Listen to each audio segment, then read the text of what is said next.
في الساعات الأخيرة السوشيال ميديا انفجرت.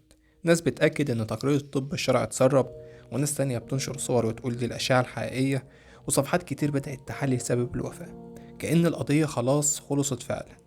لكن المفاجأة إن لحد اللحظة دي مفيش أي إعلان رسمي واضح بالحقيقة الكاملة، ومع ذلك الناس حكمت والترند اشتغل وكل واحد بقى خبير طب شرعي فجأة. أنا كده اديتك الخلاصة في أول 5 ثواني من الفيديو علشان ما تقولش إن أنا بتاجر بيه. كنت ممكن اقول لك الكلمتين دول في اخر الفيديو وخليك تسمع الفيديو للاخر، لكن انا مش حابب كده. حابب تكمل الفيديو معايا اتفضل، مش حابب براحتك. اديك عرفت الحقيقة في اول 5 ثواني من الفيديو. اهم حاجة لو هتكمل الفيديو صل على النبي. امراض الدم دي هي اللوكيمياز بقى والليمفوماز اللي هو سرطان الدم والسرطان الليمفاوي والحاجات دي. مات معايا في نبطشيه وما لحقناهوش. ده انهارت بقى وقعدت فتره مش حتى نفسيتي مش واشوف كل واحد احس ان انا مش هشوفه تاني. الغريب بقى ان في ناس بدأت تنشر صور ملهاش اي علاقة بالقضية، وفي صفحات كانت بتطلع كل ساعة عنوان جديد. مرة يقولك تسمم، مرة يقولك أزمة قلبية، مرة يقولك المصدر أكد. طيب مين المصدر؟ محدش يعرف، بس طول ما العنوان صادم المشاهدات شغالة. وده اللي خلاني أعمل الفيديو ده، لأن اللي بيحصل مش مجرد شائعة عادية، احنا بقينا قدام سباق مرعب على الترند. أي خبر غامض دلوقتي يتحول لمحتوى، أي حادثة بتتحول لسردات وتحليلات وتأليف. والأخطر إن آلاف الناس بتصدق من غير ما تسأل سؤال واحد: فين الدليل الحقيقي؟ النهاردة هنتكلم عن ازاي الشائعات دي بتطلع، ومين المستفيد منها، وليه الناس بقت تصدق اي صورة عليها ختم احمر وكلمتين مكتوب فيهم تقرير سري. وهتشوف بنفسك ازاي ممكن خبر كامل يتبنى على اللا شيء. اول حاجة لازم نفهمها ان السوشيال ميديا عمرها ما بتحب الفراغ. يعني ايه؟ يعني اول لما يحصل حاجة او اي حدث غامض، الناس لازم تملاه باي كلام حتى لو الكلام ده مش حقيقي. وده اللي حصل بالظبط. بعد انتشار الخبر بساعات بدأت صفحات كتير جدا تنزل عناوين من نوع: انفراد بالتفاصيل الكاملة، تسريب تقرير الطب الشرعي، الحقيقة اللي أخفوها، والكلام من ده. الغريب بقى إن كل صفحة كانت بتقول رواية مختلفة تماما عن التانية. يعني لو جمعت كل الكلام اللي اتقال هتكتشف إن مفيش أي اتفاق أصلا. وده لوحده كفاية يخليك تسأل إذا كان الحقيقة واضحة فعلا، ليه كل واحد يحكي قصة غير التاني؟ بس المشكلة إن أغلب الناس مش بتقف عند النقطة دي. العنوان الصادم بيكسب. كل ما الكلام يبقى مرعب أكتر كل ما الناس تدوس، وده لأن عقل الإنسان بطبيعته بينجذب للحاجات الغامضة والكارثية. يعني لما تشوف عنوان عادي غالبا هتعديه، لكن لما تشوف المفاجأة اللي قلبت القضية، أو الطب الشرعي كشف السر، أو الكلام ده، هتفتح غصب عنك. وده اللي خلى بعض الصفحات تدخل سباق غريب جدا: مين يطلع أغرب رواية عن التاني. في صفحات وصلت إنها تنزل صور أشعة ملهاش علاقة بالموضوع أصلا، والناس بدأت تتداولها على إنها دليل حقيقي. تخيل كمية الرعب! صور مجهولة المصدر ممكن تخلي آلاف بل ملايين الناس يقتنعوا بحقيقة كاملة من غير دليل ومن غير تأكيد ومن غير أي مسؤولية. والأغرب من ده كله إن بعض الناس لما كانت بتسأل فين المصدر، تخيل الرد يكون إيه؟ كان الرد بيجي يقولك مصدر خاص. الجملة السحرية اللي بقت تتقال في أي إشاعة: مصدر خاص. يعني إيه مصدر خاص؟ يعني تصدق وأنت ساكت.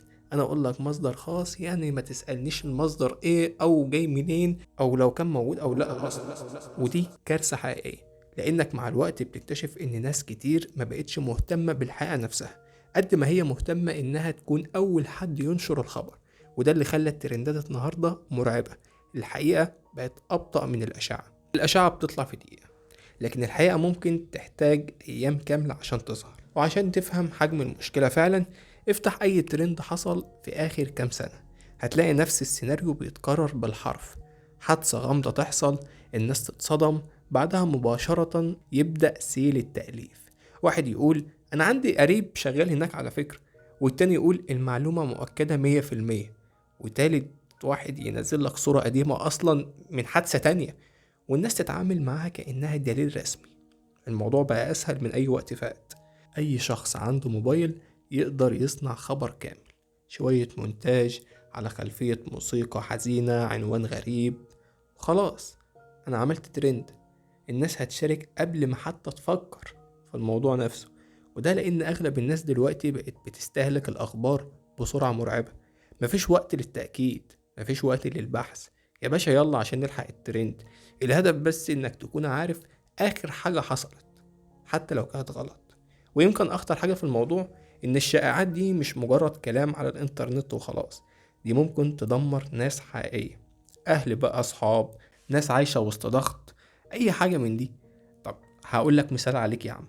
تخيل نفسك تبقى مستني النتيجة رسمية، وفجأة تلاقي السوشيال ميديا كلها بتتكلم عنك، كلها بتحلل وتألف وتنشر الكلام ده كله، وتنشر صور وتفاصيل عنك وعن حياتك. في اللحظة دي الناس مش بتتعامل مع الموضوع كأنه بني آدم، بيتعاملوا معاه كأنه محتوى.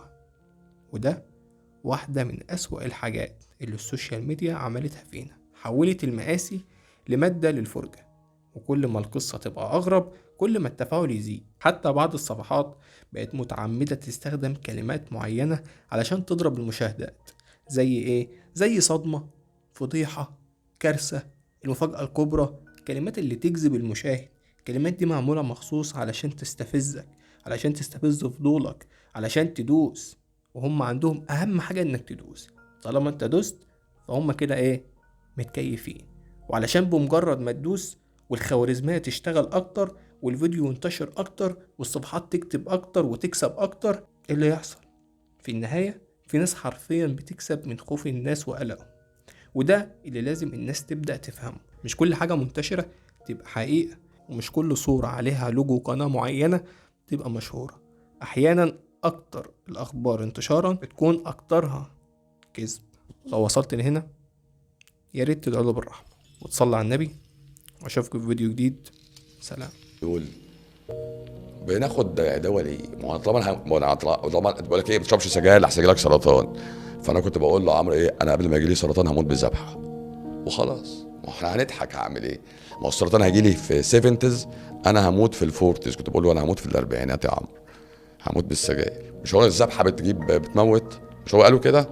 فانا هتذبح من السجاير حسب كلامهم قبل ما يجيلي السرطان. ما هو حضرتك مش هي القصه ماشيه كده؟ ده السيكونس. لا حول له ولا قوه ما نفعه علمه يعني. طب انا فايدتي ايه كدكتور بقى لو انا بقول للناس كلام مش عارف احمي بيه نفسي؟ يبقى انا فايدته ايه برضو العلم اللي انا بدرسه تاني؟ والاخر فين؟ يعني انت كل يوم والتاني امراض جديده. انا في 2004 حضرت مثبطات المناعه اللي هي النهارده برشام بقى